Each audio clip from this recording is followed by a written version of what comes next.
Hello everyone. आज है 15 सितंबर 2023 और आज देखेंगे हम करंट अफेयर्स जो कुछ भी इंपॉर्टेंट होगा विथ स्टैटिक जीके। ठीक है, तो चलिए स्टार्ट करते हैं।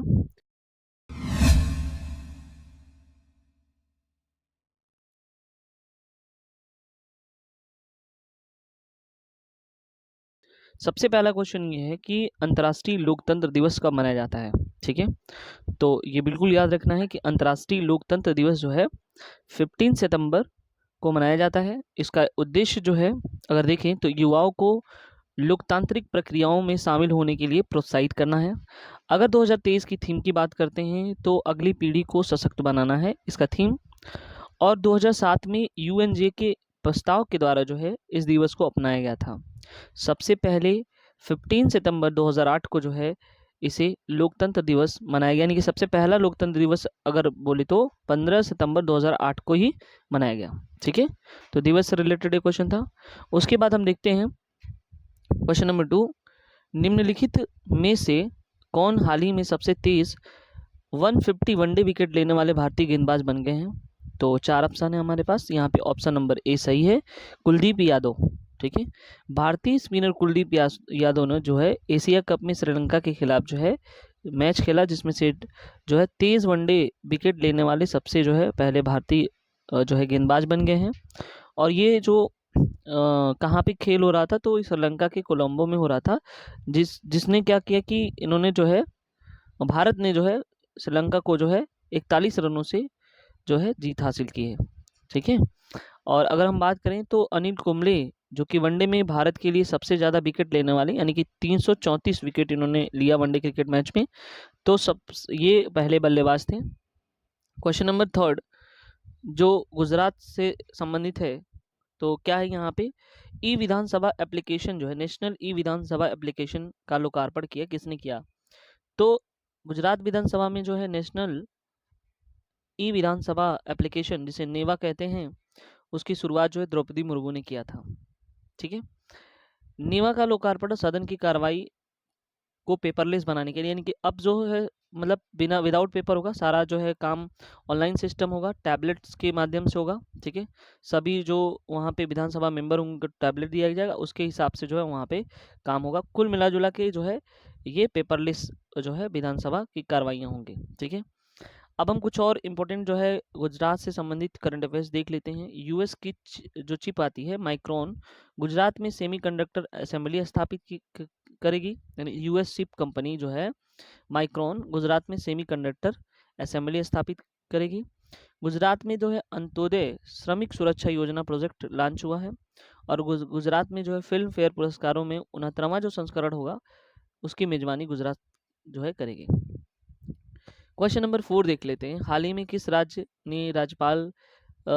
राज्य के राज्यपाल ने सरपंच संवाद मोबाइल ऐप की अनावरण किया है। सरपंच संवाद मोबाइल ऐप जो है ये देन असम सरकार की है। ठीक है, तो ये बिल्कुल याद रखना है। और वहाँ का कुछ फेमस जो इम्पोर्टेंट करंट अफेयर्स है उसको देख लेते हैं। तो असम में एक चोकुआ चावल है, उसको जीआई टैग मिला है, ग्लोबल इंडिकेशन मिलता है। ठीक है, जैसे बिहार का जो है कतरनी चावल है, मगही पान है। ठीक है, तो ये सब जो है बिहार का मखाना है, तो ये क्वेश्चन आता है, काफ़ी इंपॉर्टेंट है। उसी तरह से गोरखपुर का टेराकोटा है। ठीक है, तो जैसे ही जीआई टैग चोकुआ चावल कहाँ का है, असम का है। असम की कैबिनेट में 4 नए जिले बनाने की फैसला किया है। पेप्सिको असम ने नया संयंत्र संयंत्र स्थापित करने के लिए जो 778 करोड़ की निवेश करेगी, ये भी इम्पोर्टेंट है। अब क्वेश्चन नंबर 5 देख लेते हैं। मदन लाल रैंगर किस देश के भारत के राजदूत बने हैं। तो ये जो है कांगो गणराज्य के जो है ये राजदूत बने हैं, एम्बेसडर। ठीक है, तो ये वर्तमान में विदेश मंत्रालय के निदेशक के रूप में कार्यरत हैं। अब हम देख लेते हैं कांगो गणराज्य से संबंधित जो है कुछ इंपॉर्टेंट फैक्ट्स। तो ये कहाँ पड़ता है, ये अमेरिकी महाद्वीप में पड़ता है। राजधानी इसका ब्रेजविल है। वहाँ के प्रधानमंत्री अनातोले कोलिनेट माकोसी हैं। और ये कांगो नदी पर ये शहर है, इसलिए इसको कांगो गणराज्य नाम के जाना जाता है, कांगो गणराज्य से जाना जाता है। कुछ इंपॉर्टेंट अपॉइंटमेंट भी देख लेते हैं। अभी हाल फिलहाल में जो है ये अपॉइंटमेंट हुए हैं, जैसे सिंधु गंगाधरन को नास्कोम की उपाध्यक्ष बनाया गया। राहुल द्रविड़ बीपीसीएल के brand ambassador. Parminder Chopra power finance corporation के CMD हुए हैं। उसके बाद आदिल सुमेरवाला विश्व एथलेटिक्स कारी बोर्ड के अध्यक्ष हुए हैं। आर दुर्वई स्वामी LIC प्रबंधक के निदेशक हैं। ठीक है, क्वेश्चन नंबर 6 देखते हैं। किस नगर निगम ने कैश फॉर वेस्ट योजना की शुरुआत की? ठीक है, मोस्ट इंपॉर्टेंट है कैस्ट फॉर वेस्ट योजना। तो ये 4 ऑप्शन है, इंदौर, पटना, बेंगलुरु, मुंबई, जिसमें से पटना नगर निगम में जो है कैश फॉर वेस्ट योजना की शुरुआत की। अब इस योजना के तहत क्या होगा कि लोगों को उनके सूखे जो कचरे होते हैं उनको जो है नगर निगम खरीदेगी और उसके उसके बाद जो उनको कुछ भुगतान करेगी। इसे पिंक मटेरियल रिकवरी फैसिलिटी कहा जाता है। ठीक है, यानी कि अगर वो सूखे कचड़े घर घर जा करके लेती है और उसके बदले में कुछ भुगतान देती है, कुछ पैसे देती है, तो ऐसे को हम बोलते हैं पिंक मटेरियल रिकवरी फैसिलिटी। ठीक है, इस सुविधा में जो है प्रतिदिन लगभग 2 टन सूखा कचरा और 1.5 टन गीला कचरा संसाधित करने के लिए इसकी क्षमता बनाई गई है। अब हम कुछ बात कर लेते हैं बिहार स्पेशल करंट अफेयर्स की। ठीक है, तो इसमें बाढ़ राहत सहायता योजना बिहार का है। हर घर गंगा जल योजना, थावे उत्सव बिहार में मनाया जाता है। पटना यूनिवर्सिटी ने हाल ही में जो है व्हीलर सीनेट हाउस का नाम जयप्रकाश नारायण के नाम पर जो है ये बताया कि रखा जाएगा। ठीक है, क्वेश्चन नंबर 7 देखते हैं। हाल ही में किस राज्य ने संपत्ति संबंधी समस्याओं को कम करने के लिए गिफ्ट डीड योजना की शुरुआत की? तो ये है अपना उत्तर प्रदेश। ठीक है, उत्तर प्रदेश ने जो है गिफ्ट डीड योजना की शुरुआत की। इस योजना में क्या होता है कि अगर कोई व्यक्ति अपने ही परिवार के सदस्य को प्रॉपर्टी ट्रांसफर करना चाहते हैं तो बहुत ही आसानी से ट्रांसफर कर लेगा। यानी कि पहले जो है पहले भी कर लेता था, लेकिन जो है उसमें जो है धनराशि ज़्यादा थी। ठीक है, लेकिन अभी इस जो योजना है इसके तहत जो है बहुत आसानी से कोई एक परिवार का मेंबर अपने ही परिवार में किसी दूसरे सदस्य को जो है प्रॉपर्टी बड़ी आसानी से ट्रांसफर कर सकता है। इस योजना में अगर वो ट्रांसफर करता है तो लेन देन का जो स्टाम्प शुल्क लगता है वो 5,000 रुपये कर दिया गया है। ठीक है, करंट अफेयर्स स्पेशल में यूपी को हम देख लेते हैं। उत्तर प्रदेश कैबिनेट 18 आवासीय स्कूलों को जो है मंजूरी दी है। यूपी का पहला ऑफिस सिस्टम की शुरुआत कन्नौज में किया गया। 2 एक्सप्रेसवे पर हवाई पट्टी वाला देश पहला राज्य उत्तर प्रदेश बन गया है। लखनऊ में देश की पहली नाइट सफारी जो है लखनऊ में, अगर नाइट सफारी पूछे तो लखनऊ में है। क्वेश्चन नंबर 8 देखते हैं।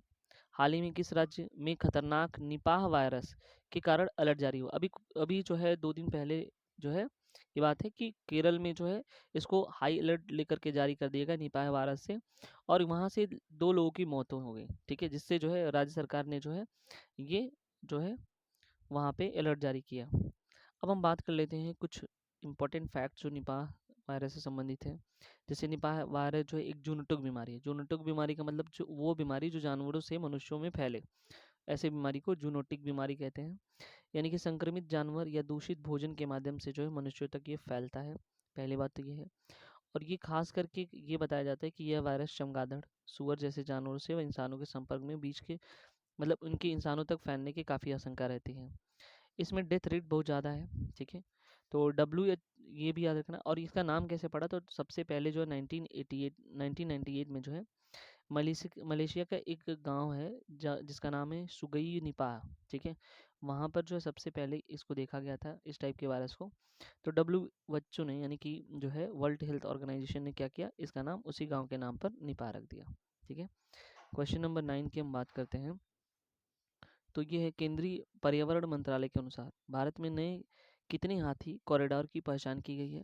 तो ये 150 जो है हाथी कॉरिडोर है वहाँ पहचान की गई है। अब हम देख लेते हैं विश्व हाथी दिवस कब मनाया जाता है। तो ये 12 अगस्त को विश्व हाथी दिवस माना जाता है। राष्ट्रीय विरासत पशु जो है 2010 में, और इससे ये क्या होगा, वन जो संरक्षण है, ठीक है, इनको संरक्षण के लिए जो है एक परियोजना भी लेके आया गया, हाथी संरक्षण परियोजना जो परियोजना है 1992 का। ठीक है, तो मोस्ट इम्पॉर्टेंट है कि कब इसका हाथी दिवस मनाया जाता है, कई बार क्वेश्चन पूछा हुआ है। और यहाँ पे कॉरिडोर कितने हैं? तो 150 बनाए जाएंगे। अब हम बात कर लेते हैं आखिरी क्वेश्चन जो काफ़ी इंपॉर्टेंट है। किस देश के परमाणु हमला पनडुब्बी लॉन्च किया है? यानी कि इस देश ने परमाणु हमला पनडुब्बी लॉन्च किया है, वह है उत्तर कोरिया। हाल ही में जो है उत्तर कोरिया ने जो है टैक्टिकल न्यूक्लियर अटैक पनडुब्बी लॉन्च किया है, और इस पनडुब्बी का नाम उन्होंने जो है हीरो किम कुन ओक रखा है। ठीक है, क्या रखा है? हीरो किम कुन ओक रखा है। अगर हम बात करें, ये पहला देश नहीं है उत्तर कोरिया जो ऐसे परमाणु पनडुब्बी का जो है लॉन्च किया है। अमेरिका, रूस, चीन, ब्रिटेन, फ्रांस, भारत, अन्य देश भी जो है इस परमाणु शक्ति का प्रयोग कर रहे हैं, यानी कि उससे चलने वाले जो है पनडुब्बियों का जो है इस्तेमाल करते हैं। ठीक है, तो 15 अगस्त के कुछ इंपॉर्टेंट जो भी 10 क्वेश्चन थे हम लोगों ने जो आज के इस वीडियो में कवर किया। तो करंट अफेयर से जुड़िए रोजाना जो है मॉर्निंग में, और यदि चैनल में नए व्यूअर्स हो तो सब्सक्राइब जरूर कर लें, लाइक कमेंट करना ना भूलें। ठीक है, थैंक यू सो मच।